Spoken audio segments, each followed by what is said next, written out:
Welcome to Warangal Padmashali Club channel.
నేను పాసికంటి వీరస్వామి, మా నాయన పేరు కట్నమల్లయ్య, మా అమ్మ పేరు లింగమ్మ. నేను 1932లో అక్కంపేట గ్రామంలో జన్మించినాను. మా అమ్మ నాయన చేనేత వృత్తి చేసేవారు. నేను 5 సంవత్సరాలప్పుడే బడి పోవడానికి ప్రయత్నం చేసినాం. అప్పుడు పాఠశాలలు సరిగ్గా లేవు. దొడ్లల్లో చిన్న చిన్న పాకలు వేసుకొని ఆ పాకలల్లా తురుక పంతులు చదువు చెప్పేవారు. నేను ఆ స్కూల్కు పోయినా, ఆ బడికి పోతే తురుకమే చెప్పినారు. తురుకము వద్దని నేను ఎంత మొరాయించినా వినలేదు. చాలా తిప్పల పెట్టినారు. ఖచ్చితంగా నాకు తెలుగే కావాలంటే కళాలతోటి ఏళ్ళ మీద చేతుల మీద పుట్టినారు. అప్పుడు చాలా బాధపడినాము. ఆ మాటే మా నాయనకు చెప్పిన. మా నాయన వచ్చి పంతులు దెబ్బలు కొట్టినాడు. 2 చెంప మీదకి వెళ్ళి 2 దెబ్బలు కొట్టినాడు. పంతులు లేచిపోయినాడు. అదే ఊరి పటేల్కు రిపోర్ట్ చేసినాడు ఆ పంతులు. వెంటనే వచ్చి నన్ను, మా నాయనను చాలా కోపం చేసి చాలా పరేషాని చేసిండు. ఆ తదుపరి కొద్ది రోజులకే ఆ పంతులు పోయిండు. ఇంకొక పంతులు వచ్చిండు. ఆ పంతులు తెలుగు చెప్పడానికి ప్రయత్నం చేయాలి అంటే, అయ్యా ఇది గవర్నమెంట్ ఆర్డర్ ఉన్నది, నేను తెలుగు చెప్పితే నాకు జీతాలు రావు, మీరేమో బాధ పెడుతున్నారు అంటే నేను చెప్పినా తప్పనిసరి తెలుగు అయితే చదువుకుంటాము, లేకపోతే మేము వెళ్ళిపోతామని పోరగాళ్ళందరం బయటపడ్డాం. మళ్ళీ తదుపరి మధ్యాహ్నం మళ్ళీ పిల్లగాళ్ళందరినీ పిలిపించి తెలుగు మొదలుపెట్టినాడు. తెలుగు చిన్నగా బాలకృష్ణ వరకు వాళ్ళు ఈరు నేర్చుకొని కొద్దిగా చదువు వచ్చే జ్ఞానం వచ్చింది. అప్పటికే నాకు చదువు చెప్పుకునే అటువంటి పరిస్థితి మా కుటుంబంలో లేదు. బీద కుటుంబం, మొగ్గవు నేస్తూ బ్రతికినటువంటి జీవితం. అప్పుడు మా నాయన, మా అమ్మ కోపం చేసి 5 ఏళ్ళు ఉన్నావు కదా, నువ్వు ఇంకా బల్లె పోవుడు, చదువుకుని ఎందుకురా, మనకు ఏమవుతుంది చదువుకుంటే, మనం కష్టపడి పనిచేసేటోళ్ళం, మనం తప్పకుండా అని అప్పుడు కూలి నాలికి తీసుకుపోయేది. మా అమ్మతోటి కూలికి నాలికి పోయి పనిచేసేవాడిని. ఆ విధంగా 10 సంవత్సరాల వరకు అదే విధంగా జరిగింది. 10 సంవత్సరాలప్పుడు ఇంకా కొద్దిగా చదువుకోకుంటే ఎట్లా అని మొరాయిస్తే మళ్ళీ వేరే బడికి పోయి అప్పుడు కనీసం 2వ తరగతి వరకు మా పక్క ఊరు ముస్తాలపల్లి అని ఉన్నది. ఆ ఊరికి పోయి ఆ ఊర్లే మా ఊరి పంతులే అయ్యగారు ఆ పంతులు ఆయనతో పాటు మా దగ్గరే 1 కిలోమీటర్ దూరం ముస్తాలపల్లి అని ఉన్నది. అక్కడ పోయి నేను 2వ తరగతి వరకు చదువుకున్నా. ఆ తదుపరి చదువు కూడా నేను చదువుకునే పరిస్థితి లేదు. కష్టపడి కూలి నాలికి పోయి ఏ విధంగానైతే పొట్ట గడపాలో ఆ విధంగా గడుపుతూ వచ్చినాం. ఆ తదుపరి నాకు 1950లో పెళ్ళయింది. పెళ్ళైనాక అప్పుడు మళ్ళా కష్టం చేసుకోకుంటే బ్రతకదని మళ్ళీ ఊర్ల పొంటి ఇక్కడికి పోయి కూలిడాలు చేసి బ్రతుకుతూ ఉండేవాళ్ళం. ఆ విధంగా బ్రతుకు సాగింది. ఆ తదుపరి నాకు 1946 5వ తారీఖు 2వ నెల 1946లో అక్కంపేటలో లక్ష్మీకాంతరావు అని ఒక పెద్ద ఎడ్యుకేటెడ్ ఆయన ఆఫీసరు. ఆయన చాలా తెలివి కలవాడు. అప్పుడు దేశం గురించి దేశ పరిస్థితులు తెలిసినటువంటి వాడు. హుషారుగా ఉన్నటువంటి పిల్లలలో ఒక 4-5 తయారు చేసి మహాత్మా గాంధీ వరంగల్కి వస్తున్నాడు అని మమ్మల్ని అందరినీ కూడా వరంగల్ నుంచి అక్కంపేట నుంచి వరంగల్కు ఆనాడు 8 మైళ్ళు, ఇప్పుడేమో కిలోమీటర్లు లెక్క, అప్పుడు మైళ్ళ లెక్క. 8 మైళ్ళు మా అక్కంపేట నుంచి వరంగల్ స్టేషన్కు అక్కడ మమ్మల్ని తీసుకుపోయిండ్రు. అక్కడ అదే టైంకు 10 గంటలకు మహాత్మా గాంధీ వరంగల్కు వచ్చినటువంటి పీరియడ్ అది. అప్పుడు 12 గంటలకు వరంగల్కి వచ్చినాడు. 10 గంటలకే రావాలని తీర్మానం ఉన్నది. 10 గంటలకే వరంగల్ ఉన్న పెద్దలందరూ కూడా రాజకీయంగా మెదిగేటువంటి వాళ్ళందరూ కూడా స్టేషన్కు తయారై వచ్చినారు. మేము కూడా అదే టైంకు స్టేషన్కు పోయినాం. అప్పటి వరకు రాలేదు. ఖమ్మంలో ఆపిండు. 12 గంటలకు మహాత్మా గాంధీ వరంగల్కి వచ్చిండు. అప్పుడు వచ్చేటప్పటికే మేమందరం జమ అయి ఉన్నాం. అప్పుడు పోలీసు కూడా సిబ్బంది కూడా ఇంతగానో లేరు. అంతా 200 మంది కన్నా ఎక్కువ ప్రజలు లేరు. వాళ్ళందరూ కూడా రాజకీయ నాయకులు.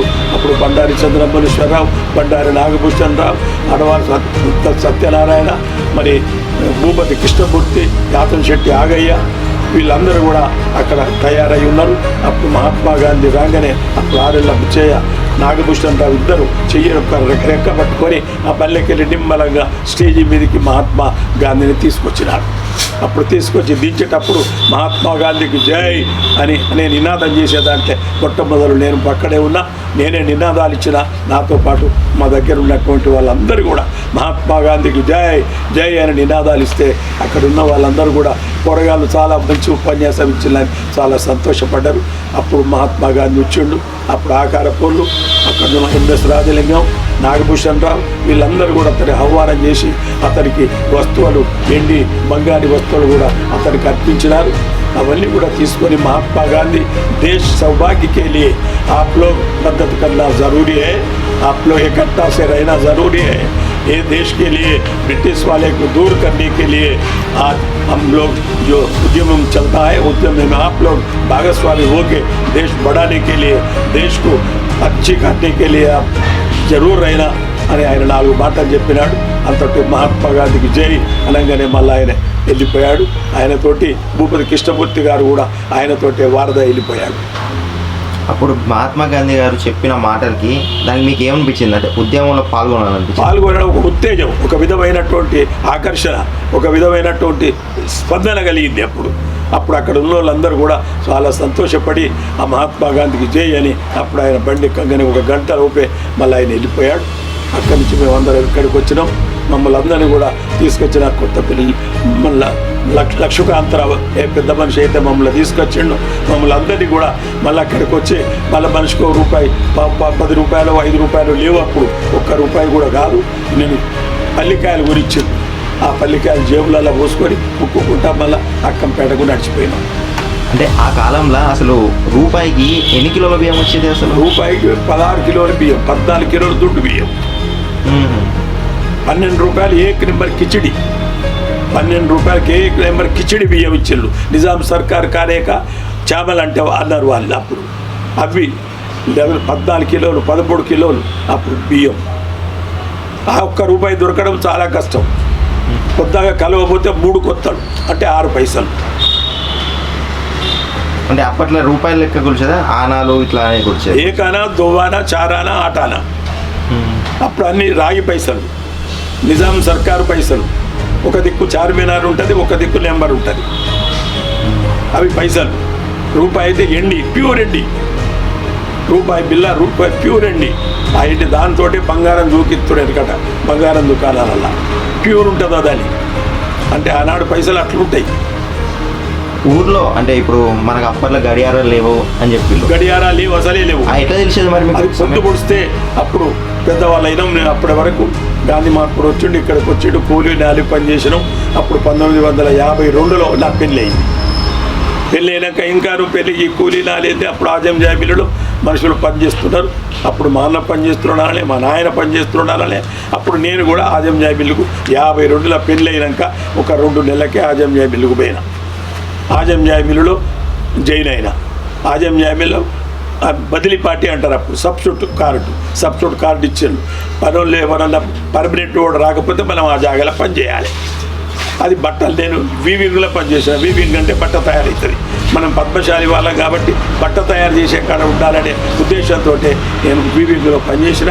వీవింగ్లో పనిచేస్తున్నటువంటి ఒక 6 నెలలకే మళ్ళీ నేను అక్కడ ఉన్న వాళ్ళంతా హుషారి మనం ఉండేటువంటి టపా నడవడం నా యాక్టివిటీని చూసి అప్పుడు వాళ్ళంతా ఒక లీడర్గా ఎన్నుకున్నారు. అంటే ఇప్పుడున్న వాళ్ళకి అజంజాయ్ మిల్స్ గురించి తెలియదు అసలు. అంటే అజంజాయ్ మిల్స్లో ఏం జరిగేది, ఏం తయారు చేసేవాళ్ళు? ఆజం జాయ్ మిల్లులో బట్ట తయారయ్యేది. ఆజం జాయ్ మిల్లు నిజాం సర్కారు కట్టించినటువంటి మిల్లు. అది నిజాం సర్కారు కట్టించినటువంటి ఆజం జాయ్ మిల్లు నిజాం సర్కార్ అప్పుడు 2 మిల్లులు కట్టించాడు. ఉస్మాన్ షాహీ నాందేడ్, ఆజం జాయ్ వరంగల్. 1923లో శంకుస్థాపన జరిగింది. కిషన్ ప్రసాద్ జైన్ అనే ఆజం జాయ్ మిల్లు నిజాం సర్కారు ప్రధాన కార్యదర్శి ఆజం జాయ్ మిల్లు ఓపెనింగ్ చేశాడు. శంకుస్థాపన భూమి పూజ. అప్పటి నుంచి 1929-30 వరకు మిల్లు కడుతూనే ఉన్నారు. చాలా పెద్ద పరిశ్రమ అది. దాదాపు 20-25 ఎకరాల భూమితో కూడుకున్నటువంటి ఆజం జాయ్ మిల్లు. అప్పుడు 10,000 మంది పనిచేసేవారు. అంత పెద్ద మిల్లు. ఆ మిల్లులో నేను వీవిల్ కార్మికునిగా పనిచేసిన. అప్పుడు ఒక డిపార్ట్మెంట్ లీడర్గా పనిచేసిన. 1952 నుంచి మొదలు పెడితే 53-54 వరకు పర్మనెంట్ అయింది. 54 నుంచి 64 వరకు కూడా నేను ఒక IMTC కార్యకర్తగా పనిచేసిన. అప్పుడు జి సంజీవరెడ్డి, అంజయ్య, వెంకటస్వామి వీళ్ళందరూ కూడా లీడర్గా ఉండిరి. ఆజం జాయ్ మిల్ ఎన్నికలు జరిగితే పెద్ద కోలాహలం. ఇప్పుడు ఎన్నికలు జరిగితే ఎంత హడావుడి చేసేదో అక్కడ అంత హడావుడి చేసేది. అప్పుడు సోషలిస్ట్ పార్టీ, కాంగ్రెస్ పార్టీ 3 పార్టీలే ఉన్నాయి. అప్పుడు 1952లో ఆజం జాయ్ మిల్లో పనిచేస్తూ అక్కంపేటకు రోజు రావాలి పోవాలి. ఆజం జాయ్ మిల్లో ఏ పని చేస్తే 4 గంటలకు బయలుదేరాలి. అప్పుడు పొద్దు పొడుతుంటే గడియారాలు లేవు. ఇట్లా చూస్తే జాంబొద్దు ఎక్కి సుక్క పుడుతుంది. అది జాంబొద్దు ఎక్కినట్టు సుక్క పుడితే లేచి అందరూ లేచి తయారై అక్కడికి ఇక్కడికి వచ్చారు. 6:30 7 గంటలకు ఆజం జాయ్ మిల్ ఏ షిఫ్ట్ చాలు. ఏ షిఫ్ట్లో జాయిన్ కావాలి డ్యూటీలో. 11 గంటలు రన్ అవుతుంది. 11 గంటలు లంచ్. మళ్ళీ 3 గంటలకు అయిపోతుంది డ్యూటీ అయిపోతుంది. 3 గంటలు కాగానే మళ్ళీ బయలుదేరి మళ్ళీ అక్కంపేటకు పోయేది. నడిచి బాటలు లేవు, కరెంటు లేదు, ఏమీ లేదు. ఏమిటా భగవంతుడు ఇచ్చిన వెళ్తురు. మరి రాత్రి అయినట్టు ఉంటే వెన్నీల చీకటి. ఆ దారి ఎంబడే పోవడం రావడం అలవాటు అయిపోయింది. ఆ విధంగా పోయేవాళ్ళం. అట్లా 6 సంవత్సరాలు Azam Joy mill Akkampeta. Azam Joy mill duty చేసేది అక్కంపేటకు పోయేది. ఈ విధంగా జీవితం అంతా ఆ విధంగా గడిపి 6 సంవత్సరాలు చేసినాక 1958 అప్పటి వరకు నా భార్య పెద్ద మనిషి అయింది. అప్పుడు చిన్నపిల్లలకే 10-12 ఏళ్ళకే పెళ్లి చేసేవాళ్ళు. అప్పుడు 1958లో మా వాళ్ళు పెద్ద మనిషి అయింది. ఇక అప్పుడు నేను మా నాయన మా అన్న కొడుకు పోట్లాండా. అయ్యా నేను రోజు ఈడికాడికి తిరిగా నా పిల్లని పంపినే కాశీపుగలు ఎక్కడన్నా కిరాయికుంటా అని మోరాయించిన. అప్పుడు మా నాయన అరే వీరస్వామి వద్దురా ఇంకా కొద్ది రోజులు ఉండి పెట్టారు. నేను ఉండనన్నా. తప్పనిసరి అని అప్పుడు ఏర్పడి 1958లో మేము ఏర్పడ్డాం. 1958లో నేను ఏర్పడ్డాక అన్నగారితో ఏర్పడి 1955 ఏర్పడి నా ఇల్లు జాగా అమ్మి నాకు వచ్చిన 600 రూపాయలు ఇచ్చాను. మా జాగాలంతా అమ్మితే నా ఇల్లు అమ్మినాం. అప్పుడు నా జాగా అక్కర్లేదు, నేను ఇక్కడ నాకు అక్కడే కిరాయికుంటా అంటే మా నాయన జాగా మంచి నీ ఇల్లు రాను. మరి 600తో ఏం చేసి 600 రూపాయలు ఆలి వచ్చినాయి. ఆలి రూపాయలు పట్టుకొని ఇక్కడికి వచ్చి అట్టడే ఉన్నా. ఆ పైసలు కొద్ది ఎక్కువ పెట్టుకొని అట్టడే ఉండి 59, 60లో ఖచ్చితంగా నేను ఇక్కడే ఒకళ్ళు ఇట్లా మనకు కావలసిన ఇట్లా కిరాయికున్నా నెలకు 3 రూపాయలు కిరాయి. రూపాయికి తక్కెడు నూనె కిలోన్నర, 1 రూపాయి. ఎన్ని రూపాయలలో అసలు ఇంటి సామాన్ మొత్తం వెళ్ళేది? అసలు 18-20 రూపాయల మొత్తం సామాన్ వచ్చేది. ఇద్దరికి 2 కుంచాల బియ్యం, 5 రూపాయలు బియ్యం, 2 రూపాయలు కట్టెలు పిడకలు, 1 రూపాయి నూనె, ఇట్లా మొత్తం సామాన్ అంతా 20 రూపాయల మొత్తం సామాన్, నెల సామాన్ కంప్లీట్ వచ్చేది. 30 మడుగు కట్టెలు, ఇట్లా సామాన్ అంతా తీసుకొని జీవితం అంతా గడుపుతూ ట్రేడ్ యూనియన్లో పనిచేస్తూ మరి ఇక్కడ పంతులతోటి దెబ్బలు తింటూ ఈ రకరకాల కష్టాలు పడుతూ జీవితం అంతా గడిపి 58, 59లో మరి ఈ విధంగా నా కష్టపడి 600 రూపాయలు ఇచ్చి నేను ఈ జాగా తీసుకున్నా. ఈ జాగా తీసుకొని 600 రూపాయలు పూట్రవు తెప్పించిన. పూట్రవుట్ ఇక్కడ వేయించి కుప్ప చేసి మా నాయనని తీసుకొచ్చిన అక్కంపేట నుంచి. నాయన నువ్వు ఇచ్చిన 600 రూపాయలు నేను చెడగొట్టుకోలేదు. పుణ్యాదిగా ఉండాలంటే నీవు పుణ్యాదివి కాబట్టి నీకోసమే పుణ్యాది రౌతు తీసుకున్నా. ఇది నేను ఇంకొక ఏడాదికో 6 నెలలకు ఇల్లు కట్టుకుంటా. ఇవాళ పుణ్యాది పూట్రవు తీసుకున్నా, రేపు ఇంకో వస్తువు తీసుకొని ఇల్లు కట్టుకుంటా అని చెప్పి 60లో మొదలుపెట్టి ఇల్లు కట్టుకున్నా. అజయ్ న్యాయ మిల్స్లో పనిచేసినప్పుడు అంటే మీ జీతం ఎంత ఉండేది అసలు? ఆ జీతం 75, 80, 100 రూపాయలు మించాయి. ఇంకా మాకన్నా హెడ్ మాస్టర్, మాకన్నా ఏమంటారా అని కిల్ వర్కర్ అంటారా, దాన్ని ఏమన్నా జాపరు, హెడ్ జాపరు, ఇటువంటి వాళ్ళకి 100, 120 జీతం. ఆ జీతంతో ఎందుకు పాంచాల సినిమా పోవాలంటే నెలకు ఒక్కసారి 2 రోజులు పాంచాల సినిమా. ఇదే చౌదరి టాకీస్, ఇప్పుడు టాకీస్ దగ్గర స్టేషన్ దగ్గర ఉన్నది. అదొక్కటి లక్ష్మీ టాకీస్ తదుపరి పడ్డది. 2 టాకీస్లు అప్పుడు. సినిమా ఎప్పుడైనా చూడాలంటే పావలేసం సినిమా. సినిమాకి ఎప్పుడైనా పోయి సంతోషపడే సినిమా పోతుంది. అంటే ఇక్కడ కుర్చీలు ఉండేదా నేల మీద కూర్చొని? కుర్చీలు ఉంటే అర్ధ బేడ, మామూలు బల్లలు అయితే పావులీసం. ఇట్లా ఒక బల్ల ఉంటుంది, ఆ బల్ల మీద ఇట్లా కూర్చోవాలి. పావులీసం. కుర్చీలో కూర్చోవాలంటే అర్ధ బేడ. ఈ విధంగా జీవితం అంతా గడుపుతూ ఒక ఫీల్డ్ వర్కర్గా, ఒక లీడర్గా నేను 1962, 63 నుంచి మొదలు పెడితే 63లో నన్ను ఆజం జామిల్ నుంచి వర్కర్ టీచర్గా ఉన్నటువంటి ఆజం జామిల్లో ఉండేటువంటి లీడర్స్ అంతా, అప్పుడు అడవాళ్ళ సత్యనారాయణ మా ప్రెసిడెంట్ ఉండే, తెలివి కళ్ళంతా ఆజం జామిల్లో ఉండేటువంటి వాళ్ళంతా ఏమైనటువంటి రూల్స్, రెగ్యులేషన్, పరిశ్రమలు ఎట్లా ఉండాలి అనేటువంటి రూల్స్ తెలుసుకోవడానికి ఒక ఫౌండేషన్ కమిటీని హైదరాబాద్లో మీటింగ్ పెట్టి ఒక సంస్థ ఏర్పడ్డది. ఆ సంస్థల వర్కర్ టీచర్ ట్రైనింగ్ క్లాస్ అని అప్పుడు నన్ను పంపించింది అక్కడికి. 62లో నేను వర్కర్ టీచర్గా సర్టిఫికెట్ ఉన్నది ఇప్పటికి. 62లో నేను మొత్తం 3 నెలలు ఆజం జామిల్ జీతం ఇచ్చేది. మనం పనిచేసినట్టు జీతం ఇచ్చేది. 3 నెలలు నేను ఆజం జామిల్ హైదరాబాద్లో ట్రైనింగ్ అయినా. లకిడి కాపుల దగ్గర, దాని దగ్గర ఉన్నటువంటి పెద్ద సెంటరు, దాని దగ్గర దోమలగూడ మూల మీద ఒక పెద్ద ఆఫీసు. ఆ ఆఫీసులో నేను 3 నెలలు ట్రైనింగ్ అయ్యి వాళ్ళు ఒక 15 రోజులు ఆల్ ఇండియా టూర్ చెప్పాను. మొత్తం ఆల్ ఇండియా టూర్, మొత్తం టూర్ కలకత్తా నుంచి మొదలు పెడితే పంజాబ్ వరకు మొత్తం టూర్. ఎక్కడ పరిశ్రమ ఉంటే అక్కడ, బొకారో, స్టీల్ ఫ్యాక్టరీలు, టెక్స్టైల్ పార్కులు, ఇటువంటి మిల్లుల కాడ చూపెట్టి అక్కడున్న కార్మికుల పరిస్థితులు ఏమిటి, మన పరిస్థితులు ఏమిటి, మన మిల్లుల ఎట్లా యాక్టులు ఉన్నాయి, మనకు జీతాలు ఎట్లా ఉన్నాయి, అవన్నీ ఎక్కడ ఉండే లేబర్ ఆఫీసర్ దగ్గర ఎంక్వైరీ చేయాలని మేమందరం కలిసి ఇక్కడ అన్ని పరిశ్రమలు అంటే ఒక 18 మంది నుంచి 20 మంది మొత్తం అన్ని పరిశ్రమలలో అక్కడ మీటింగ్, వీళ్ళందరినీ కూడా టూర్ తీసుకుపోయారు. ఆ టూర్లో నేను ఒకరిని. ఆ విధంగా ప్రపంచ భారతదేశం అంతా కూడా చెప్పి అప్పుడు ఆ ట్రైనింగ్ చేసి మళ్ళీ ఆజం జామిల్కి వచ్చినాక మమ్మల్ని అందరినీ పెద్ద స్వాగతం చెప్పారు. ట్రైనింగ్ పోయి ఇచ్చిన వాళ్ళని ఆజం జామిల్ తరఫు నుంచి మా యూనియన్ ప్రెసిడెంట్ వీళ్ళందరూ కూడా ట్రైనింగ్ పోయి ఇచ్చిన వాళ్ళకు స్వాగతం చెప్పి అక్కడ ఉన్న సమస్యలండి ఇప్పుడు మీరు అడిగితే అవన్నీ చెప్పినాం. మరి ఆజం జామిల్స్ నడిచినప్పుడు లాభాలలో ఉండేదా ఆజం జామిల్స్? ఆజం జామిల్ చాలా కాలం లాభాలతో ఉన్నాయి. అక్కడ 725 మగ్గాలు, 3600 స్పెండల్ అంటే స్పిన్నింగ్. ఆజం జామిల్లో స్పిన్నింగు, వీవింగు, డైయింగు, హోల్డింగు, ఇన్ని డిపార్ట్మెంట్లు 14 డిపార్ట్మెంట్లు ఉండేది. ఒక్కొక్క డిపార్ట్మెంట్లో మొత్తం కలిపి 10,000 మంది ఆజం జామిల్ వర్కర్లు. ఆ కాలంలో 45,000 లక్షల రూపాయల పేమెంట్ 10వ తారీఖు నాడు. ఆజం జామిల్ 2 గేట్ల ముంగట ఊళ్ళో ఉన్నటువంటి వ్యాపారస్తులు, దుకాణాలు, మిఠాయి కొట్లు, మంచాలు, రకరకాల సామాన్లు, మనుషులకు అవసరం, కుటుంబానికి అవసరమైన అన్ని దుకాణాలు పెట్టుకుంటారు.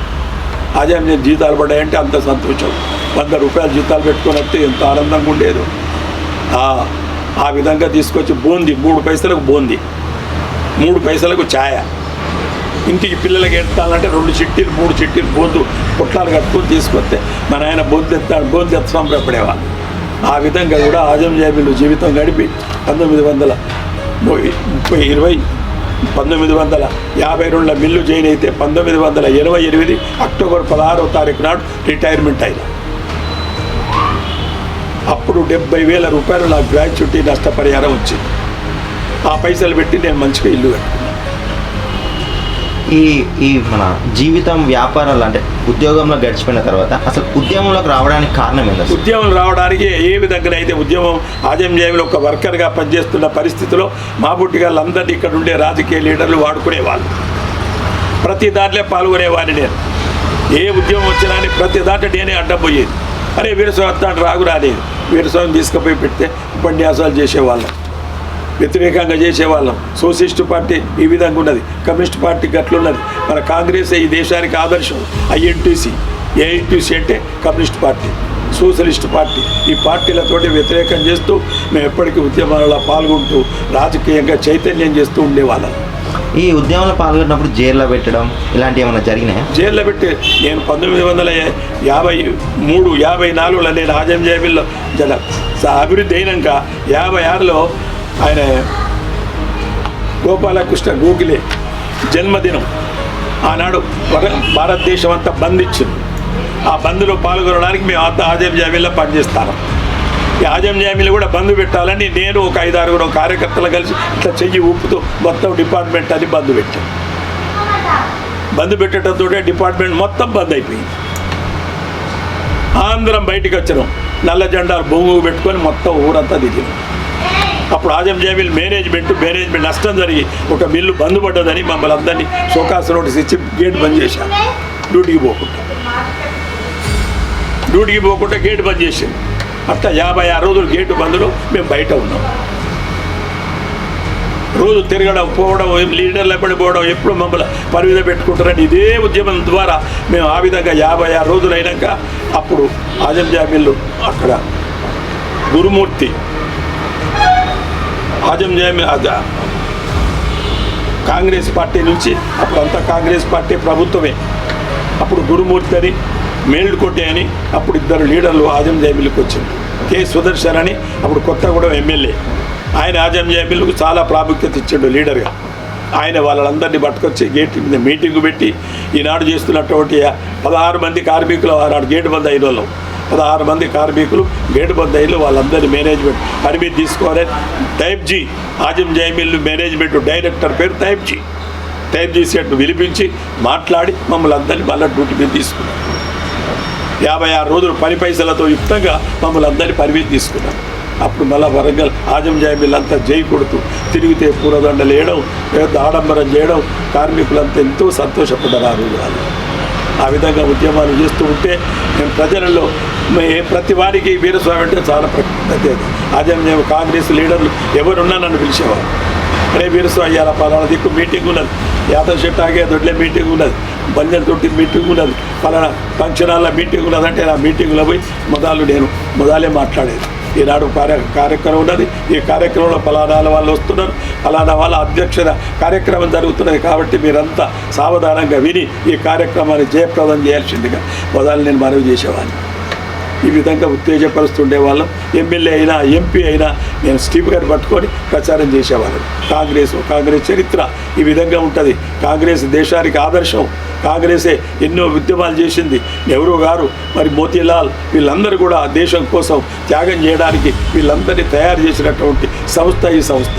1935లో మరి ఈ సంస్థ కాంగ్రెస్ పుట్టింది. ఆనాటి నుంచి ఈనాటి వరకు మరి ఎంతో పురోభివృద్ధి చెంది మరి ఈనాడాన్ని పుట్టగత్తులు లేని పార్టీలన్నీ దేశం మీదకి వస్తున్నాయని ఆ విధంగా ఉపన్యాసాలు చేస్తూ ప్రజలను ఎంతో ఉత్తేజపరిచేటువంటి పరిస్థితిలో ఉపన్యాసం చేసేవాళ్ళు. ఇప్పటికి కూడా నన్ను ప్రతి వాళ్ళు మీటింగ్లో అయితే వాడుతున్నారు. మీరు స్వాతంత్ర సమరయోధుల ఒక సంఘానికి కార్యదర్శిగా నిర్వహించాలని అది ఎందుకు ప్రారంభానికి కారణం ఏంటి? ఆ విధంగా 1969 ఆగస్టు ఇక్కడ సెప్టెంబర్ 30వ తారీఖు నాడు పరకాలలో ఉద్యమం జరిగింది. ఆ ఉద్యమంలో జెండా ఎత్తడానికి 1947 47 స్వాతంత్రం వచ్చింది.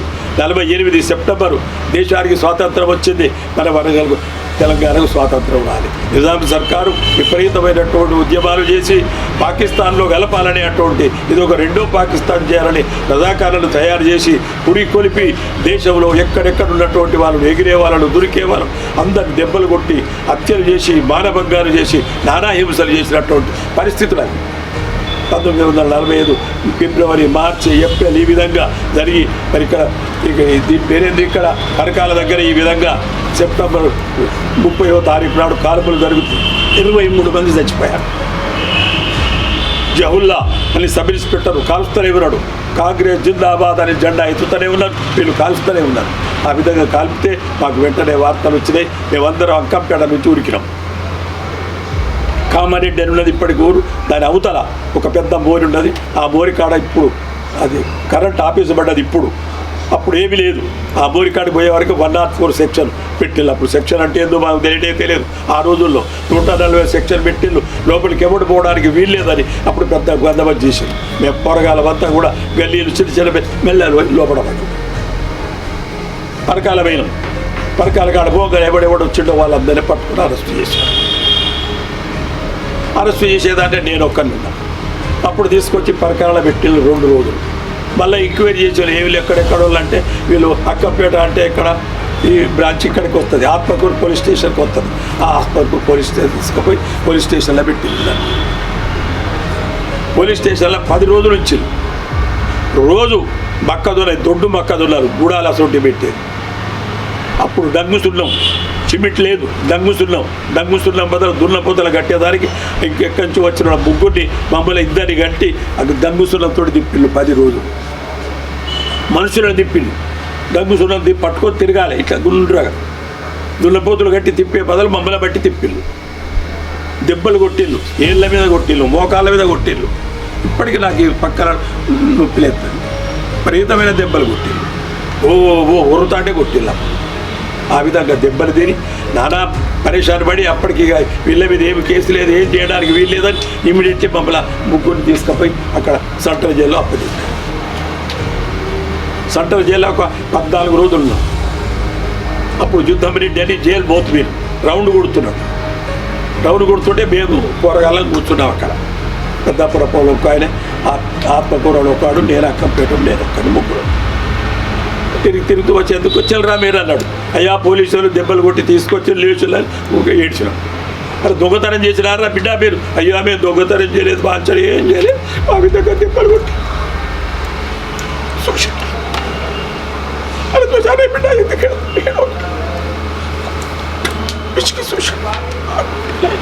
దెబ్బలు కొట్టేలేమని దెబ్బలే ఇట్లా సంగతి అని చెప్తే, అరే బిడ్డ ఎక్కడ మీకు ఎవరన్నా ఉన్నారా? మీరు దొంగతనం చేయలేదు, మిమ్మల్ని జైల్లో పెట్టడానికి వీల్లేదు. పోలీసు వాళ్ళు కసి మీద తీసుకొచ్చి జైల్లో అప్పచెప్పిళ్ళు బిడ్డ. రౌండ్లో ఇప్పుడు నేను వచ్చినా అని యుద్ధం రెడ్డి అని కదా జైలు మోతి మీరు మమ్మల్ని విడిచిపెట్టాడు. చక్కగా ఇక్కడికి వచ్చినాం. అదే గిరిబాజిపేట, లక్ష్మీపురం అంటారు. అక్కడనే మన వాళ్ళందరూ, మా అక్కంపేట వాళ్ళందరూ అక్కడనే ఉన్నారు. అక్కడికి వచ్చి అక్కడ మా నాయన కూడా ఉన్నాడు, అక్కడ ఉన్నారు. ఆ తదుపరి విపరీతమైనటువంటి పోట్లాట బైరాన్పల్లి ఇక్కడ జరగాం దగ్గర నల్ల నరసింహ వగైరా వాళ్ళందరూ కూడా ఉద్యమం చేసి ఇస్రో రామచంద్రారెడ్డి మీద బుర్ర కథ చెప్పినాం. ఇస్రోరు వంశంబు రామచంద్రారెడ్డి గొప్ప పేరును చెందిన గురగాక ఎందుకైపోతివయ్యా, పేరు అబ్దిలగాడు వండి పెట్టరంగడు వాడే నిన్ను చూడడయ్యా, ఓదోరా నువ్వెందుకు వచ్చినావు ఓదోరా అని ఆ బుర్ర కథ చెప్పినాం. ఆ విధంగా కథలు చెప్పుకుంటూ ఆ విధంగా ఇక్కడ ఉన్నాక ఇక ఉత్తేజం ఇంకా పెరిగింది. జైల్లోకి వెళ్ళి వచ్చినాక ఎక్కడ పడితే అక్కనే ఉద్యమాలు, ఎక్కడ పడితే అక్కనే గడబడలు, ఈ విధంగా జీవితం అంతా గడుపుతూ మరి ఆనాడు అక్కడికి వచ్చినాక ఆ జైల్లోకి వెళ్ళి బయటకు వచ్చినాక ఆర్య సమాజ్ ఉండే, ఆర్య సమాజ్ పోయేవారిని. ఆర్య సమాజ్ వాళ్ళందరూ ఉన్నారు. అదే వీరు స్వామి పాప వాడు కష్టపడ్డాడు, ఆజాం జైమిల్ వర్కర్ వాడి ఫ్రీడమ్ పేటలు రాస్తా ఉన్నామని నా పేరు కూడా రాసింది. చాలా కష్టం.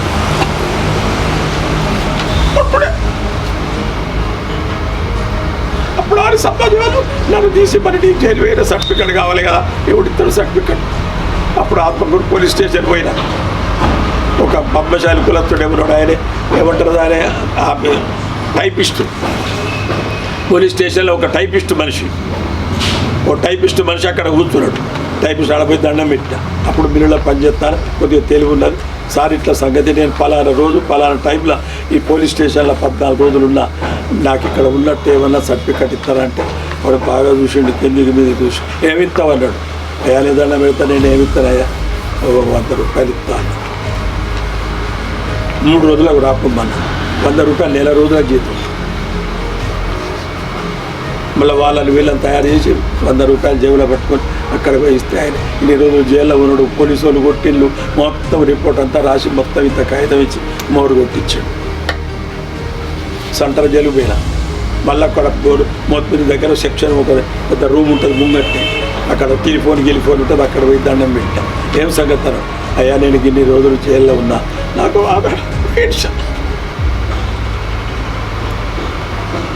నాకేం లేవు అయ్యా, నేను మిల్లులో పనిచేస్తా, బదిలీపాటి వర్కర్ను, నెలకు 10 రోజులు పనిచేస్తే ఎక్కువ, 40-50 రూపాయలకి ఎక్కువ రావు. నేను 20 రూపాయలు ఆతే క్యా, తురుకాయనాడు 20 రూపాయలు ఆతే క్యా, కల్ అయింది జావ్, కల్ జావ్.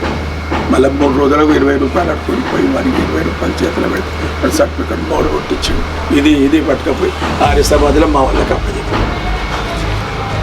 ఆ కాగితాలన్నీ తీసుకుపోయి వాళ్ళు హైదరాబాద్ పంపిల్లారు.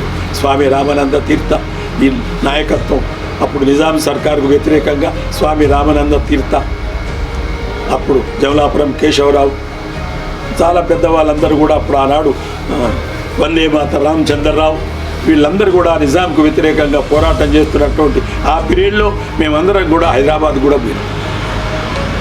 లీవు బంధు ఏ పని లేకున్నా ఊరు కూడా ఏదైనా మీటింగ్ ఉన్నదంటే అక్కడ హైదరాబాద్ పోయి హైదరాబాద్లో మీటింగులలో మేము పాల్గొని ఆ విధంగా వందే మాత రామచంద్రరావు నన్ను చూసి ఇట్లా ఉన్నాడు పిల్లాడు భుజం మీద తెచ్చి, అదే పిల్లగా నువ్వు సర్టిఫికెట్ తెచ్చుకోరా అని పీడంపేట రిప్పిస్తారా అన్నాడు.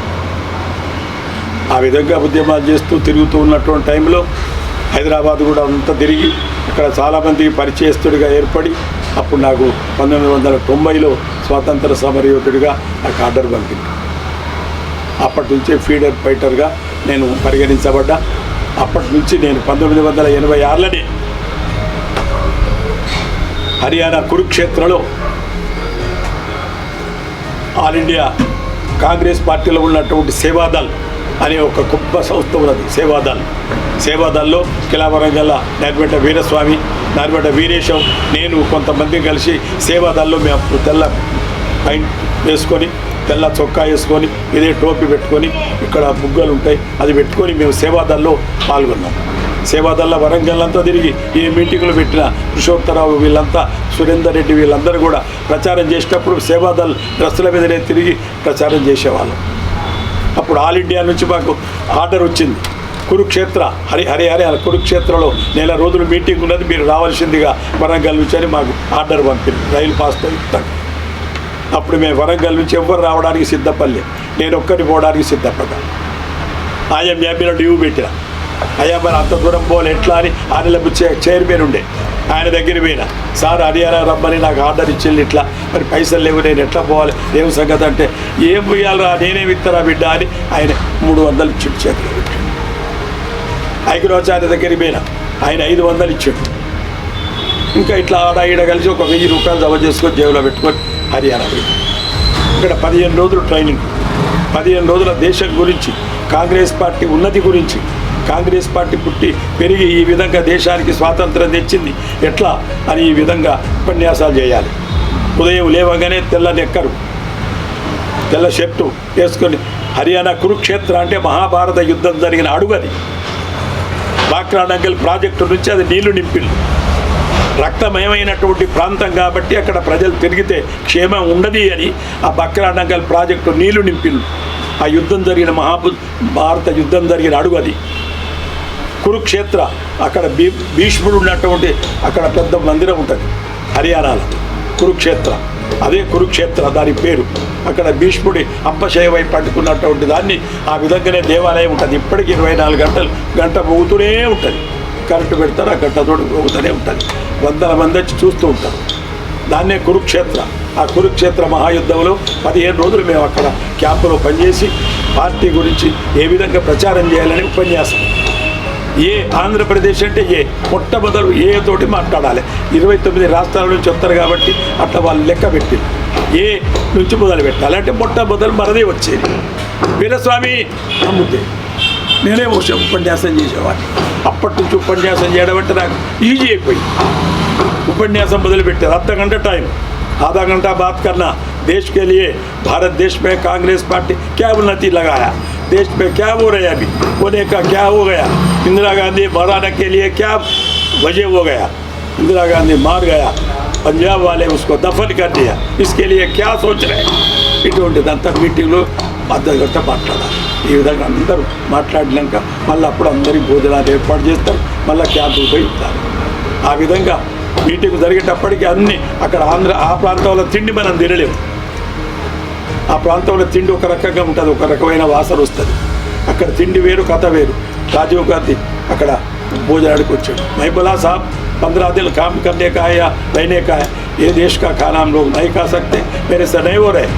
हमारे आंध्र का चावल हुआ तो हम खाते नहीं है, तो हमको निकाल दे, हम निकल जाएंगे। ठहरो ठहरो, क्या होना वीरा स्वामी तुमको, आंध्र का चावल होना। వెంటనే పెద్ద మనిషి ఇక్కడ దొరుకుతాయిరా, పలానా దిక్కు దొరుకుతాయి. వెంటనే జీపేసుకుని పోయిళ్ళు. సాయంకాలం వంట తీసుకొచ్చిండు, బియ్యం 2 బస్తాల బియ్యం తీసుకొచ్చిండు, ఆంధ్రప్రదేశ్ కా చావల్.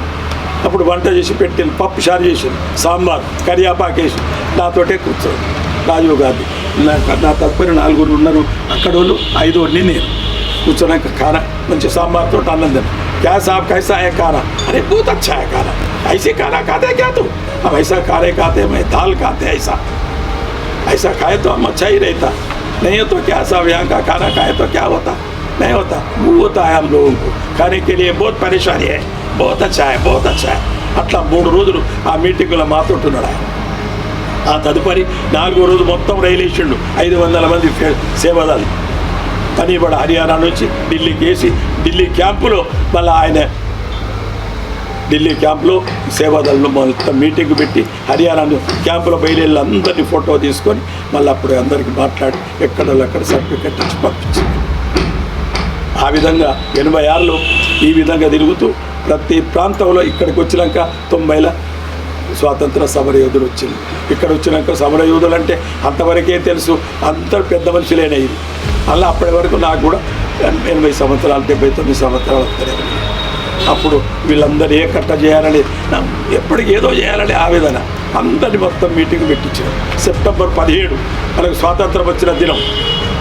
ఆనాడు నిజాం సర్కారు లొంగిపోయి మనకు స్వతంత్రం ఇచ్చినటువంటి స్వామి రామానంద తీర్థ వీళ్ళందరూ కూడా మనకు నిజాం సర్కారు ఒగ్గి हम भारत के लिए मैं निकल जा रहे, आपकी स्वतंत्र से आप తెలంగాణ आप రాజ్ కర్దేవ్ అప్పుడు అప్పచెప్పిండు మనకు.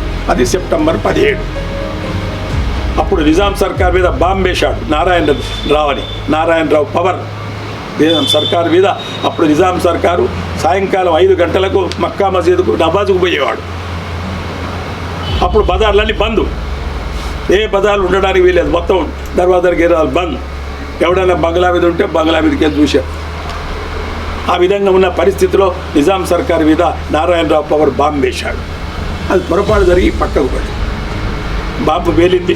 ఒక 20 గజాల దూరం కారు వెళ్ళిపోయింది. నిజాం సర్కారు తప్పి వెంటనే ఆయన అరెస్ట్ చేశారు. అది ఉరి శిక్ష ఆర్డర్ ఇచ్చింది. ఆయన వారం రోజుల్లో ఉరి శిక్ష ఆర్డర్ ఇచ్చింది. 1947లో మనకు స్వతంత్రం వస్తే 48 సెప్టెంబర్లో మనకు స్వతంత్రం వచ్చింది. నిజాం సర్కార్ స్టేట్కు 47 ఆగస్టు 17కు భారతదేశానికి స్వతంత్రం వస్తే సెప్టెంబర్ 17వ తారీఖు నాడు తెలంగాణకు స్వతంత్రం వచ్చింది. నిజాం సర్కారు లొంగిపోయింది. ఆ దినం నడపడానికి నేను మొగులేయాలో బ్రహ్మాండమైన మీటింగ్ పెట్టి ఫ్రీడమ్ ఫైటర్లందరినీ సమీకరణ చేసి ఇక్కడ ఉన్నటువంటి పెద్దలు ఎంఎస్ రాజలింగం, బండారు చంద్రమౌళీశ్వరరావు వీళ్ళందరూ ఆనాడు మహాత్మా గాంధీతో తిరిగినటువంటి వాళ్ళందరితో పెద్ద మీటింగ్లు ఏర్పాటు చేసి సెప్టెంబర్ 17 కట్టిన వరంగల్లో ఉన్నటువంటి అప్పుడు పరకాల గిరకాల ఇవన్నీ పరకాల అప్పుడు ఆ కాలంలో ఇక్కడ కరీంనగర్లో పరకాల మన జిల్లాలో లేదు. అప్పుడు పరకాల కరీంనగర్ జిల్లాలో ఉన్నది. ఆ తదుపరి మనకు ఇక్కడికి వచ్చింది. మహబూబాద్ కూడా మన జిల్లాలే, ఖమ్మం కూడా మన జిల్లాలే. 56లో విడిపోయి అప్పుడు ఖమ్మం వేరే జిల్లా అయింది. అప్పుడు ఇక్కడ పీడప్ పెట్టాలి అందరినీ జమ చేసి పెద్ద ఎత్తున మీటింగ్ పెడితే అందరూ సంతోషపడి, అరే ఆయన ఉద్దుల చంద్రారెడ్డి ఆయన ప్రెసిడెంట్, నేను సెక్రటరీగా పెట్టి ఆ విధంగా పీడప్ పెట్టాల ఉద్యమాన్ని నడుపుతూ హైదరాబాద్ నుంచి ఎక్కడి నుంచి అయినా మనం పేమెంట్ పెరగాలి, మనకి ఈ సౌకర్యాలుగా ఆ సౌకర్యాలు కావాలని ఢిల్లీ దాకా పోయినాం. ఢిల్లీ దాకా పోయి మాకు 750 ఫస్ట్ జీతం, నా ఫస్ట్ జీతం. అంత ముందులో 250. ఈ 250కి ఈ గవర్నమెంట్ చూడు ఎవడు తిరుగుతాడు, తహసీల్ ఆఫీస్ పోయి ఎవడు జీతం నువ్వులే పీడం పెట్టాలి అని కేర్ చేశారు పెద్దవాళ్ళంతా. ఈ జీతాలు పెరిగి వీళ్ళ సౌకర్యాలు అయ్యే వరకు నేను పని చేసిన ముంగడికి వచ్చింది. అప్పుడు దానికోసం ఒక ఇల్లు పెట్టి మీటింగ్ పెట్టి చాలామంది వెనకసేరి ఫ్రీడమ్ పెట్టాలి కూడా అయిన వాళ్ళు ఉన్నారు. ఈ దేశంలో ఈ విధంగా ఫ్రీడమ్ పెట్టాలని కూడా మేమందరం కూడా పోయి ఢిల్లీ దగ్గర పోయి ఇప్పుడున్నటువంటి గవర్నమెంట్ కాకుండా అప్పుడున్నటువంటి వాళ్ళ దగ్గర పోయి పోట్లాడి మేము కొంత జీతాన్ని కూడా పెంచుకొని ఈనాడు ఇప్పుడు 29,000 రూపాయల జీతం వస్తుంది. ఇప్పుడు 100 తక్కువ 30,000 జీతం ఇప్పుడు పురోగమించి అందరి ఉత్తేజపరుస్తూ మీటింగులు పెడుతూ ఫ్రీడమ్ పెట్టాలంటూ ఉన్నారు ఇక్కడ అని గవర్నమెంట్ గుర్తించడానికి ఆగస్టు 15 స్వతంత్రం వచ్చిన దినం స్వాతంత్ర సమరయోధులు కష్టపడ్డటువంటి దేశమని అప్పుడు కలెక్టర్ దగ్గర బీపీ ఆచార్య కలెక్టర్ ఉండే అప్పుడు బీపీ ఆచార్యతో ఎమ్మడి పడితే అప్పుడు 15వ తారీఖు నాడు ఫ్రీడమ్ పెట్టాలి అందరినీ మీటింగ్ పెట్టించేవాడు.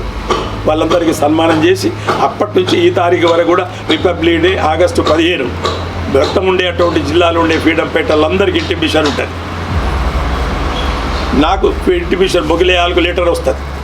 ఫ్రీడమ్ పెట్టాలందరూ ఆగస్టు 15 9 గంటల వరకు మీరు ఫలానా దీని పేరేంది టౌన్ హాల్లో మీరు అందరు రావాల్సిందని మీటింగ్ వస్తే అప్పుడు మేము మీటింగ్ పోతున్నాం. అప్పటి నుంచి ఇప్పటి వరకు మాకు రిపబ్లిక్ డే ఆగస్టు 15 సన్మానం చేస్తారు కలెక్టర్.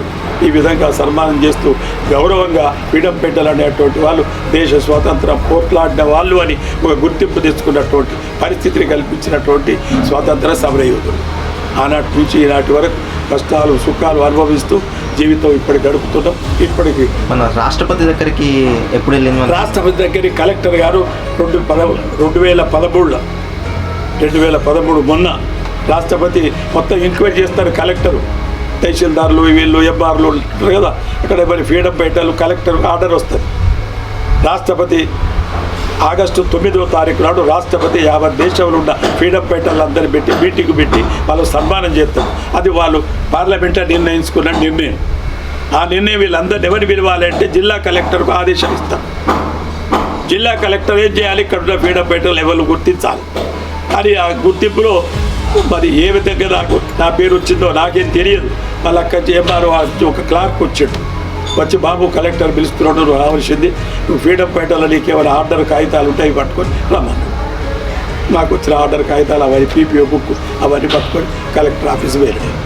నన్ను చూసి కలెక్టర్ నవ్వాడు, బాబు నువ్వు ఢిల్లీకి పోవాలి, రాష్ట్రపతి అవార్డు ఇస్తారు మీకు, ఆ అవార్డులు పంపిస్తాం మిమ్మల్ని మీరు పలానా డేట్లో నువ్వు తయారై ఉండు, నీకు అక్కడి నుంచి ఈ 3 రోజులలో నీకు ఢిల్లీ నుంచి నీకు రైల్వే పాస్ ఆర్డర్ కూడా తెప్పించి పెడతాం మేము. నువ్వు మళ్ళీ 9వ తారీఖు నాడు అక్కడ ఉంటుంది, నువ్వు 7వ తారీఖు నాడు హైదరాబాద్ వరంగల్ నుంచి నువ్వు బండి ఎక్కి పోవాలి. కాజీపేట నుంచి బండి ఉంటుంది మీకు ఢిల్లీ పోయేది, ఏపీ ఎక్స్ప్రెస్ ఉంటుంది, దాంట్లో మీరు పోవచ్చు. నేను మళ్ళీ ఎల్లుండి నువ్వు వచ్చినట్టయితే నీకు టికెట్ తెప్పించిస్తాను. మళ్ళీ నేను ఎల్లుండి పోయినా అప్పుడు ఈ కలెక్టర్ బీపీ ఆచార్య వారి ఇంకొక కలెక్టర్ వచ్చాడు. వీరస్వామి నువ్వేనా అంటే అయ్యా నేనే అంటే ఆ కాగితం ఇచ్చాడు. అది పట్టుకొని నేను బట్టలు తయారు చేసుకొని నాతో ఇంకొకరికి ఒక అటెండర్ ఉండాలి. మా చిన్నలు సతీష్ని తీసుకొని 3 వాళ్ళు, మా 3 వాళ్ళు సతీష్ని తీసుకొని ఇద్దరం బండి ఎక్కి ఢిల్లీకి పోయాను. నేను ఢిల్లీ పోయే వరకే స్టేషన్లో దిగే వరకు కారు వచ్చింది. హైదరాబాద్ ఎక్కువ అంటే ఒక 8 మంది వచ్చారు. మొత్తం మన జిల్లాల నుంచి, మొత్తం మన తెలంగాణ నుంచి 8 మంది వచ్చారు. ఆ 8 మందిని జీపులు ఎక్కించుకొని ఏపీ భవన్ తీసుకుపోయా. అందరికీ మనిషికి ఒక రూమ్, నాతో ఒకటి ఉన్నాడు కదా నాకు, అట్లా ఒక రూమ్, ఇద్దరికో రూమ్ కటాయించులు. అలానే ఫ్రీ భోజనం అక్కడ ఏర్పాటు చేశారు. 8వ తారీఖు నాడు మేము 9 గంటలకు దిగినాం. 10 గంటల వరకు కారు వచ్చింది, తీసుకుపోయి 10:30 గంటలకు ఏపీలో మమ్మల్ని అప్పచెప్పారు. ఏపీలో వాళ్ళ మేము తిరిగినాం. సాయంకాలం మళ్ళా 4 గంటలకు ఒక మనిషి వచ్చాడు, బాబు మీరు ఈ రాష్ట్రపతి పలానా టైం మీరంతా కరెక్ట్గా 7 గంటలకు రాష్ట్రపతి భవన్లో ఉండాలి. మీకు కారు వస్తుంది, మీకు తినే అలవాటు తాగే అలవాటు ఏదైనా ఉంటే మత్తుకి ఇట్లా తీసుకుంటే తీసుకోకండి, శుభ్రమైన బట్టలు వేసుకోండి, తయారు ఉండండి, మేము జీప్ వస్తుంది మిమ్మల్ని తీసుకుపోతాం రాష్ట్రపతి భవన్ అని వాళ్ళు 4 గంటలకు ఆదేశం ఇచ్చి సరిగ్గా 6:30కు వచ్చింది. 6:30గా ఏపీలో ఉన్న ఆంధ్రప్రదేశ్లో ఉన్న వాళ్ళందరం లెక్క రాష్ట్రపతి భవన్ పోయి అక్కడికి పోగానే అందరూ స్లోడ్ పెట్టుకుంటా, మిలిటరీ అందరికి స్లోడ్ పెట్టుకుంటా లోపల తీసుకుని కుర్చీలన్నీ ఏర్పాటు చేశారు. ఏ ఆంధ్రప్రదేశ్ ఫస్ట్ కుర్చీలు పడి సాక ఇట్లా గుండ్రగా వేసింది. 543 మంది వచ్చింది యావత్ భారతదేశం నుంచి. అందరు వచ్చినాక అందరికి మొత్తం ఇంటర్నెట్ టీ ఏర్పాటు చేసి టీ తాగి కూర్చున్నాం. राष्ट्रपति आने वाला है, 5 मिनट में आप लोग निशब्द से आप लोग आराम से बैठ जाना है ఆదేశం. అందరు శుభ్రంగా వచ్చింది. రాష్ట్రపతి రావడంతో మిలిటరీ వాళ్ళ రాష్ట్రపతికి సంబంధించిన సైనికులు ఉంటారు కదా మిలిటరీ, వాళ్ళంతా గరగరగరగరగట్టగా పోతారు. ఆయన బయటికి రాగానే ఆడికి వచ్చిండు. హాళ్ళకు రాగానే అక్కడ నిలబడి అందరు నిలబడి నమస్కారం పెట్టిండు. ఆయన వెంటనే ఒకడు శాలువలు, ఒకడు పూలదండ ఇట్లా పట్టుకొని ఆయన వెంబడే సాక ఇక్కడికి వచ్చి ఒక నెంబర్ వేరే ఆయన మన తెలంగాణ ఆయన, 2వ నెంబర్ నేను.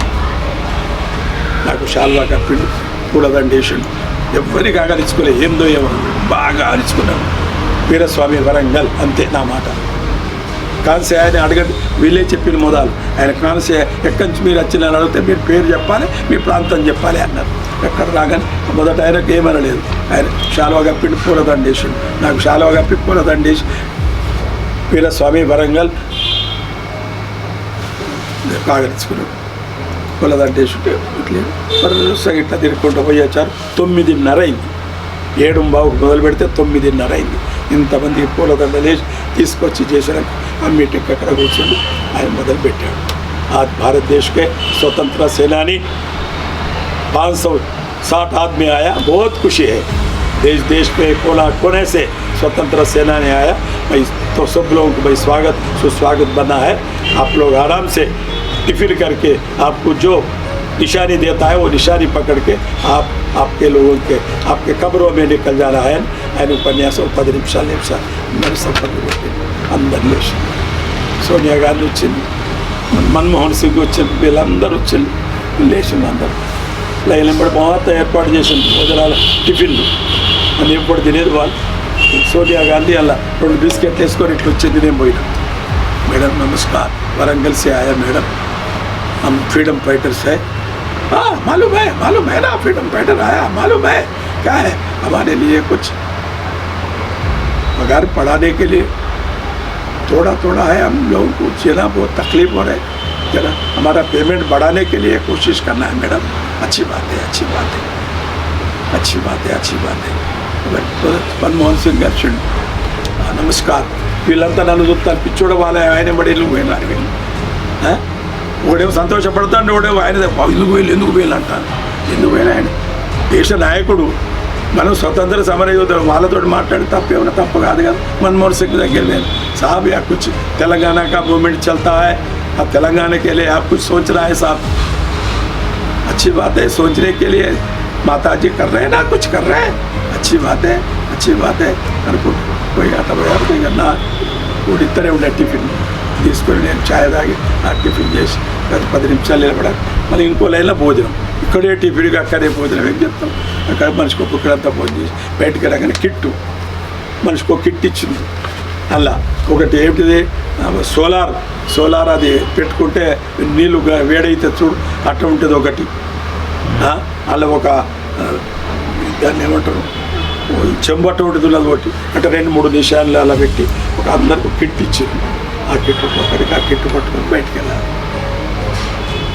మనకి ఇచ్చినటువంటి శాలువా, పూలదండ అన్నీ అలా పెట్టుకొని వాళ్ళు ఇచ్చిన కిట్ ఆ వస్తువులన్నీ పట్టుకొని బయటికి వెళ్ళే వరకు ఎవరి కారు వారికి రెడీ ఉండే తీసుకొచ్చి చక్కగా మళ్ళీ ఏపీ విడిచిపెట్టి 10 గంటలకు మళ్ళీ ఏపీ ఉంటుంది.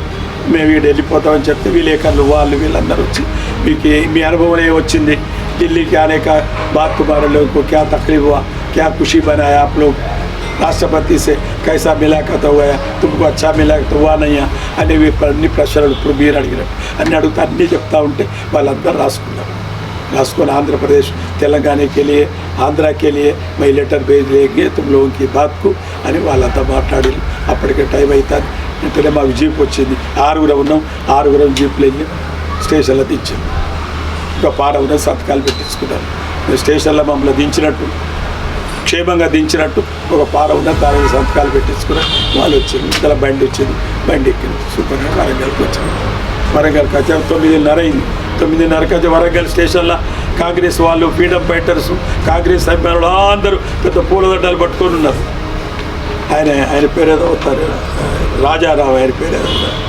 వాళ్ళు వీళ్ళంతా పూలదండాలు పట్టుకొని వచ్చి స్టేషన్ దిగగానే నేనైతే మొత్తం పూలదండలు వేసి తీసుకొచ్చి జిందాబాద్ జిందాబాద్ తీసుకొచ్చి ఇంటికాడ తెచ్చి వెళ్ళిపోయి ఈ విధంగా కాలక్షేపం చేస్తూ జీవితం. ఎలా అనిపించింది అట్లా రాష్ట్రపతి భవన్ పోయి వరంగల్ ఇట్లా ఎలా అనిపించింది? చెప్పండి, ఈనాడు పుణ్యం చేసినావు కదా, పుణ్య ఫలితం అనుభవించినావు. చెప్పరాని ఆనందాన్ని అనుభవించినాం, సుఖాలు అనుభవించినాం, కష్టాలు అనుభవించినాం, అలాంటి లాటే దెబ్బలు తిన్నాం. ఈనాడు మంచి పూజలు కష్టం. అంటే ఆ రాష్ట్రపతి దగ్గరికి వెళ్ళి వచ్చినాక అంటే మీ లైఫ్ అనేది ఎట్లా చేంజ్ అయింది? అంటే ప్రతి దగ్గరికి పిలుస్తున్నారా? ఇక్కడ రాష్ట్రపతి అవార్డుకి రైతా ఏదైనా మీటింగ్ అయితే మొట్టమొదలు పిలిచి మనల్ని కూర్చోబెడతాం. పాసిగంటి వీరస్వామి రాష్ట్రపతి అవార్డుకి రైతా ఫస్ట్ కూర్చోబెడతారు. మీటింగ్ అయినా ఏదైనా గౌరవిస్తున్నారు, గౌరవంగా ఉన్నాం.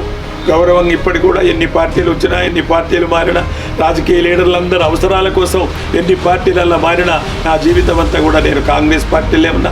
పదవులు తీసుకోలేదు, పదవులు ఆశించలేదు, పార్టీ కోసమే కృషి చేస్తున్నా. ఇప్పటికీ నేను పార్టీ ఎక్కడుంటే నేను అక్కడ ఉంటాను. పార్టీయే నాకు జీవనాధారం అనుకున్నా, పార్టీ నన్ను ఈ విధంగా అభివృద్ధి చెందింది. చెప్పడానికి పద్మశాలిలో పుట్టారు. పద్మశాలి వారు అంటే మనకు ఇంత అవార్డు గ్రహీతలు తీసుకున్నాక మన పద్మశాలి వాళ్ళు ఎట్లా అంటే ఎట్లా పెద్ద రియాక్షన్ అయినట్టే కనపడలే. 1947లో ఆర్య సమ్మేళనం అని సిరంగి రాయరాన్ తోటలో పెట్టింది. ఇప్పుడు ఊరున్నది. అప్పుడు సిరంగి రాయరాన్ తోట చెట్లే. ఆ కథ చెప్పాలి. అప్పుడల్లి సిరంగి రాయరాన్ తోట అన్ని చెట్లే, ఇళ్ళు లేవు, ఏమీ లేవు, అన్ని తాటి చెట్లు, ఇళ్ళే. ఇదే ఖాళీ ప్రదేశమే. అక్కడ పద్మశాలి సమ్మేళనం అని పెద్ద మీటింగ్ పెట్టి ప్రతి పల్లెటూరు నుంచి, నేను అప్పుడు అక్కంపేటలో ఉన్నా, ప్రతి పల్లెటూరు నుంచి 20 మందిని 30 మందిని తీసుకొచ్చాను. మా నాయన గురుపదేశం, ఆయన జంజం గింజం ఉంటుంది. పద్మశాలి వాళ్ళు దాదాపు జంజం అంటే తెలియని రోజులు, ఆ రోజులల్లా మొగ్గ మీద కొంచెం పెట్టి నేర్తా ఉంటుంది, కొంచెం సరి చేస్తా అంటారు కదా, ఈ సరికి అది తలిగి జంజం తెగిపోతూ ఉంటుంది. తీసి పారేస్తారు, ఇక మళ్ళీ పెట్టుకోరు. ఆ విధంగా ఉంటారు. జంజం వేసుకొని రావాలి అనేది ఒక ఉంటే జంజాలు తయారు చేసి ఇచ్చి, నేను మా నాయన చెప్పినారే ఓ 20 జంజాలు తయారు చెప్పిరా, 20 జంజాలు వేపించి ఎవడైతే జంజాలు లేదో వాళ్ళందరికీ జంజాలు ఇచ్చి జంజాలు వేసుకోమని అప్పుడు మేమందరం కూడా ఇక్కడికి సిరంగి రాయరాన్ తోటకు పల్లెటూరు నుంచి అందరం వచ్చినాం ఇక్కడికి. అప్పుడు ఎంఎస్ రాజన్ మీరే, కుండా లక్ష్మణ్ బాబూజీ, ఇంకొక ఆయన నారాయణరావు పంతులు, ఆయన పద్మశాలి, ఆయన గుంటుకు నారాయణ పంతులు, వీళ్ళందరూ కూడా అక్కడ మీటింగ్ ఏర్పాటు చేస్తే పురుషు నుంచి మొగ్గం పెట్టి ఆ మొగ్గాల సరిపెట్టి అక్కడ మొగ్గం నేర్చుకుంటా తీసుకొచ్చారు పద్మశాలి వాళ్ళంతా. అప్పుడు గుంటుకు నరసయ్య వీళ్ళందరూ ఉండే, కోడం పాపయ్య, రామ బాలింగం, ఉస్మ నరసయ్య, వీళ్ళంతా వాళ్ళ పేరు జ్ఞాపకం వస్తలే. వీళ్ళందరూ కూడా అప్పుడు పద్మశాలి అంటే ఒక విధమైనటువంటి గౌరవాన్ని పెట్టి, విజయనగరం రావన్న, వీళ్ళందరూ పద్మశాలి వారిను ఉత్తేజపరిచేవాళ్ళు. ఇక్కడ ఉన్నటువంటి కొత్తవాడకు అప్పుడు అన్ని శత్రంజీలు, అప్పుడు జంపుకాళ్ళు విపరీతంగా చాలామంది అక్కడనే పనిచేసేవాళ్ళు. ఒక పరిశ్రమగా ఉండేది కొత్తవాడ. జంపుకాళ్ళన్నీ అక్కడనే తయారయ్యేది. జంపుకాళ్ళ ఏదో వీరస్వామి అని ఉన్నాడు, వీరస్వామి వాళ్ళందరూ ఇప్పటికి కూడా వాళ్ళు నడుపుతారు, ముగ్గాలు నడుస్తాయి ఇప్పటికీ. శివాతీలు, శత్రంజీలు, చిన్న టబల్స్ తయారైతే ఈనాటి వరకు కూడా వాళ్ళందరూ కూడా అక్కడికి వచ్చి పెద్ద ఎత్తున మీటింగ్ పెట్టి అప్పుడు కొండా లక్షలు ఉపన్యాసం చేసినప్పుడు పద్మశాలి వాళ్ళంతా మార్కండేయ మహాముని శ్రేష్ఠ సురాసురాసు పూజితో తపోద నక్రం ప్రాసిందో లోక రక్షామణి ప్రభో. మార్కండేయ వంశం మనది, పద్మశాలి వంశం మనది, భావనాఋషి వంశం రా. మనము ఎప్పుడైనా మార్కండేయం తలుసుకోవాలి. ఆయన వంశం మనది, భావనాఋషి వంశం మనది, మనం ఉన్నటువంటి జాతి మనది పద్మశాలి. బ్రాహ్మణుల కన్నా గొప్ప వాళ్ళం పద్మశాలి. పద్మ బ్రాహ్మణులు అంటారు మనడు. నోటు వాళ్ళయి మనం చేసేటువంటి పనుని బట్టి, మనం చేసే తీరుని బట్టి మనలు దూరం నెట్టుతున్నారు. దూరం కాదు, మనం పద్మశాలిలో చాలా గౌరవమైన కుటుంబం. మనం తప్పనిసరి జంజం వేసుకోవాలి, సూర్య నమస్కారం చేయాలి. ఈ కార్యక్రమాలన్నీ చేస్తే మనకు గుర్తింపు వస్తుంది అని షోలాపూర్ నుంచి చాలామందిని తీసుకొచ్చింది ఇక్కడికి. షోలాపూర్ ఒక ఉన్నతి చెందినటువంటి పద్మశాలి వాళ్ళు. షోలాపూర్ అంటేనే దాదాపు పద్మశాలీలు ఎక్కువ గౌరవమైన వాళ్ళు. అక్కడి నుంచి కూడా కొంతమంది వచ్చి వాళ్ళు ఉపన్యాసం చేశారు. పద్మశాలీలు ఈ విధంగా ఉండాలి. మనం దూరం ఉండడానికి వీల్లేదు, బ్రాహ్మణి వారిని కాలు మొక్కడానికి వీల్లేదు. పద్మ బ్రాహ్మణులు మనం కూడా యజ్ఞోపవీతం నేర్చుకొని మనం కూడా పెళ్ళిళ్ళు పేరంటాలు చేయాలి. అప్పటి నుంచే మొదలై అప్పటి నుంచి ఈనాడు చాలామంది షోలాపురం పోయి మరి పద్మశాలిల ఈ ఒక అవరం చేసేటువంటిది కానీ ఈ ఒక పెళ్లి చేసే క్రతువు కానీ నేర్చుకున్నారు. ఇప్పుడు మన వరంగల్లో ఉన్న పద్మశాలిలే పెళ్లి చేస్తారు. మన దగ్గర 10-12 మంది పద్మశాలి వాళ్ళు ఉన్నారు. అప్పుడు చాలామంది పరమాత్మ, కోడం పరమాత్మ, కూచన పరమాత్మ, బొడ్డు రావన్న, ఇట్లా చాలామంది అప్పుడు ఆనాడు పద్మశాలి అందరికీ నేర్పి పద్మశాలులందరినీ తయారు చేసి ఆనాటి నుంచి ఈనాటి వరకు పద్మశాలి వాళ్ళే మన పెళ్ళిళ్ళు చేస్తున్నారు. ఈనాటి వరకు క్రతువు కొనసాగుతున్నది. కొంత ఉత్తేజం వచ్చి అప్పటి నుంచి తెలివికలు ఉన్నాయి, పద్మశాలి అభివృద్ధి చెందే పరిస్థితులు వచ్చినాయి. ఆ లోపుడు ఇప్పటి నుంచే మళ్ళీ రాజకీయాలు కూడా మొదలై రకరకాల రాజకీయాలతోటి పార్టీలల్లా చేయింది అందరు చిల్లా చెందై పార్టీల మరి బలహీన పరిస్థితున్నాయని నేనైతే అనుకుంటున్నా. అదే పద్మశాలి ఒక సంస్థనే పెట్టుకొని, పద్మశాలి ఒక గుర్తు పెట్టుకొని, పద్మశాలి వాళ్ళవే మనం రేపు రాజకీయాలు ఉదయాలనేటువంటి రాజకీయ చైతన్యం ఎవరి దగ్గర వస్తాయి. అందుకే మనం చింతించి విచారపడి ఏది అయిపోయింది, మనం ఇంకా ఉత్తేజం ఏం చేయగలుగుతామని దాబొట్టి అంత స్తబ్దతగా మనం ఉండిపోతుంది.